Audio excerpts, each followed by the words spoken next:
Hi, I'm Ellen Booraem, and I'm delighted to introduce you to River Magic, my latest fantasy novel for middle school-aged kids. River Magic is set in Maine, and it introduces Donna Landon, who's not so good in school, but really, really good with her hands. She's probably destined to become a skilled carpenter like her mother. Donna's life is falling apart right now because of the death of her beloved aunt, who lived with the family and ran the household. Things get increasingly complicated when a mysterious, very grumpy old woman moves in next door, and something huge and scaly shows up in the river by Donna's house. I'm going to introduce you to what Donna sounds like by reading you a little bit of the first chapter, which is called Annabelle's Guide. The river is wide and calm in front of our house, like it never meant you any harm. But you hear the rapids all the time, a quarter mile around the bend. Here's what those rapids are telling you. Do not mess with this river. Mim, that's what we call our mom, she wanted to move away from the river after what happened to Annabelle, but we never did it. Annabelle was Mim's big sister, always lived in Maine, about always lived with us, and she loved this river. We'd be leaving her behind if we ran away. The river being across the road is why Mim and my dad bought this house in the first place.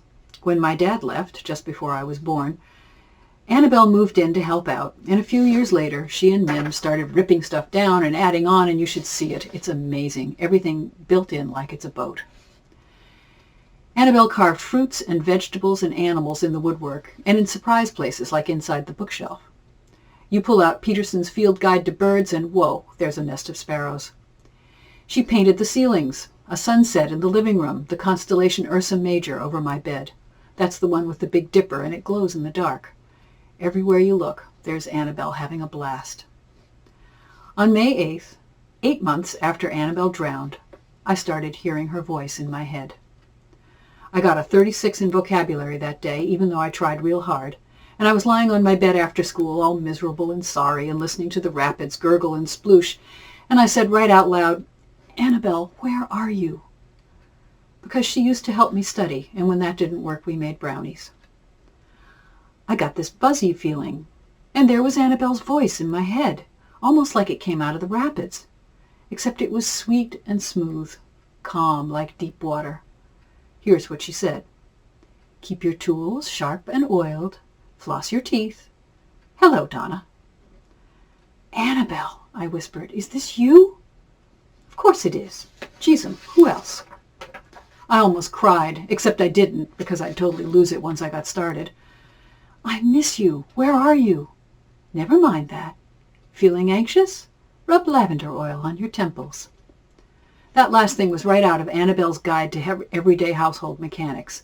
It was a big blue loose-leaf notebook with 278 pages, except pages 115 to 118 were missing, so that makes 274. Annabelle kept it in the kitchen, and it was full of recipes and instructions and advice, even poetry.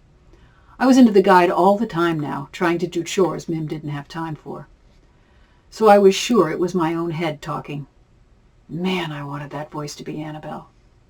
"You're fine. You're smart. Not everybody's good at language arts." Which Annabelle used to tell me a lot, so those words would be in my head too. Never heard them from anybody else. Mim didn't talk about feelings too much, and my big sister Janice, she had nothing good to say about me anymore. And that's where I'll stop. River Magic will be out April 27th, and you can buy it anywhere, but you can pre-order at bluehillbooks.com. Thanks.